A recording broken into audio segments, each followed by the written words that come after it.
Hi, on the Woodpecker today, I'm going to show you from A to Z how those three turning tools were made.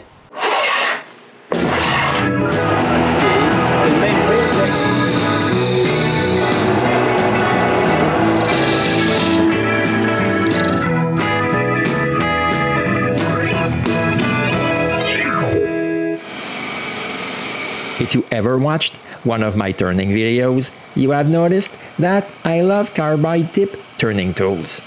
In this video, I'm going to show you how they made from A to Z.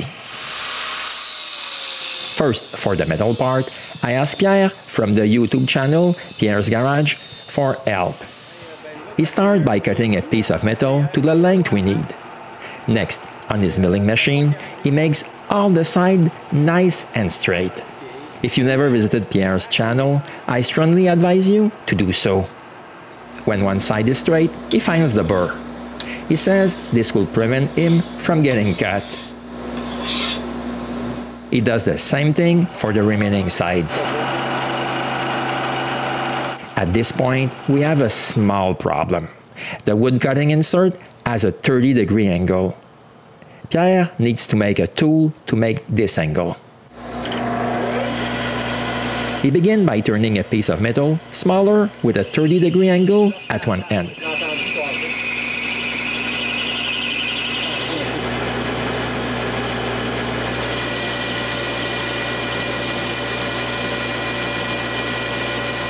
Then he cuts a flat spot on the point so he'll be able to screw one of his metal cutting inserts.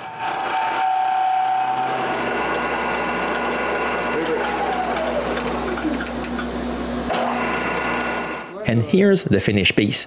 We can use it now. But before we do so, we need to remove a bit of metal to make the tip thinner.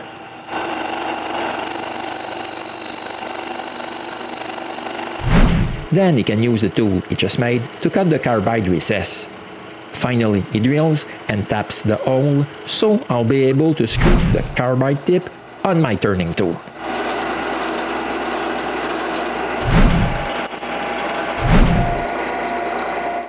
The first one is almost done. He just needs to cut a bit at the top to give it its round shape.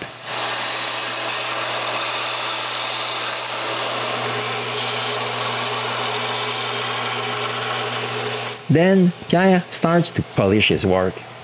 That's when I stop him, because I can do it in my shop.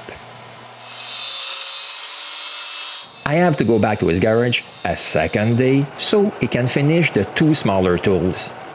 It's mostly the same, but the tools are smaller, so he needs to make another tool for the 30 degrees cut because the other one is too big. But when his tool is done, the rest is pretty much the same.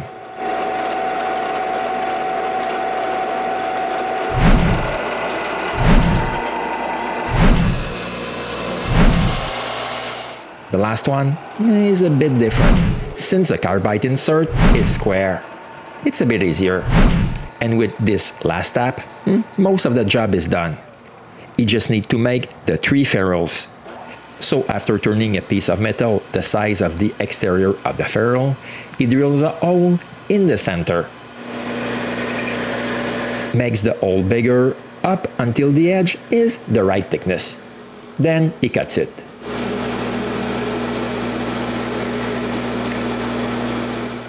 The last thing to do is a bit of finishing. But it's not completely done. He needs to cut a square hole on the top of the ferrules. He repeats this twice and I have all the metal parts to make all my turning tools. And again, if you've never seen Pierre's channel, go and take a peek. But those tools are not done yet. I need to polish them. To do so, I sand all their visible parts and finish the sanding by hand.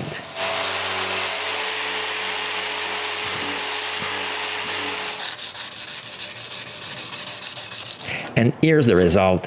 I'm very satisfied. This shines like gold. To help to glue this to the handle, I grind a little bit. I also have a bit of filing to do inside the ferrule. Now the only missing part are the handles. And this is the easy part. My biggest handle will be turned out of cherry. I begin by ripping it square. Find the center and remove the corners. Then it's time to turn the first handle. I already did a video on how I turn my first handle Pierre made me, so you can go and watch it again if you wish. For now, I let the pictures speak for themselves for a while.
The corners of my biggest tool are a bit too big for the hole I made. I have to remove them. Before gluing this in place, I make a little check. Since it's perfect, I pour some glue inside the hole and on the metal and put them together. One done. 2 more to go.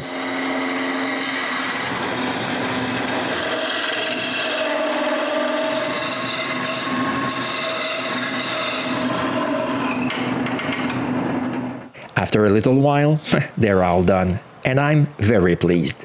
I just had one mishap during the whole process.